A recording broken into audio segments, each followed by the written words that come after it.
اللہ تو اللہ ہے، پیدا کرنے والا اللہ ہے، کھلانے والا اللہ ہے، پلانے والا اللہ ہے، رزق دینے والا اللہ ہے، ہماری ضرورتیں پوری کرنے والا اللہ ہے، مگر بنایا ہمیں کس مقصد سے ہے؟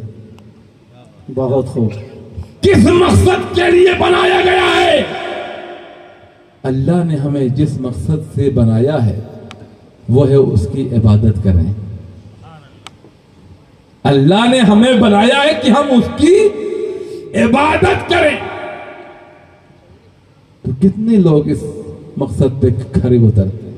کیا بات، بہت خوب۔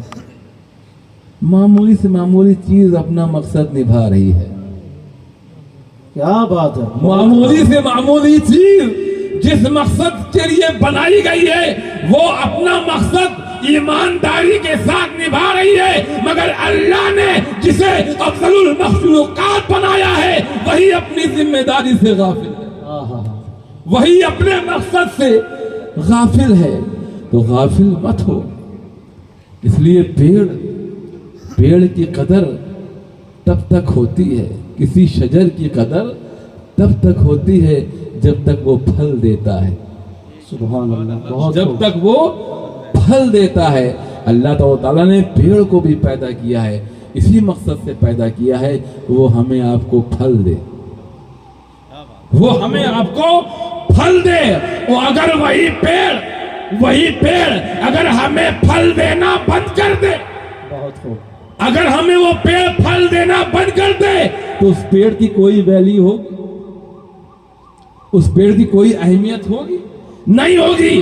جب تک وہ پھل دے رہا ہے تب تک اس کی اہمیت ہے، جہاں اس نے پھل دینا، اس لیے اس کا مقصد اسی مقصد سے پیدا کیا گیا ہے، پیڑ کو اسی مقصد سے پیدا کیا گیا ہے کہ وہ پھل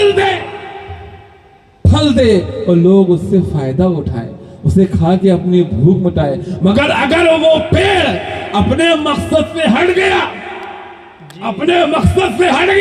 پھل دینا بند کر دیا تو اس پیڑ کو کاٹ دیا جاتا ہے، اس کی لکڑیوں کو جلا دیا جاتا ہے، اس لیے کہ اس کو کوئی مقصد نہیں رہا، کوئی کام کا نہیں رہا۔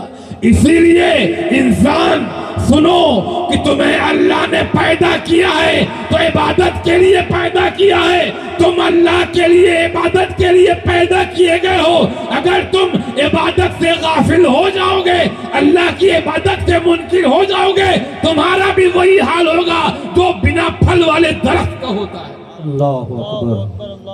تمہاری بھی کوئی ویلیو نہیں رہے گی، کوئی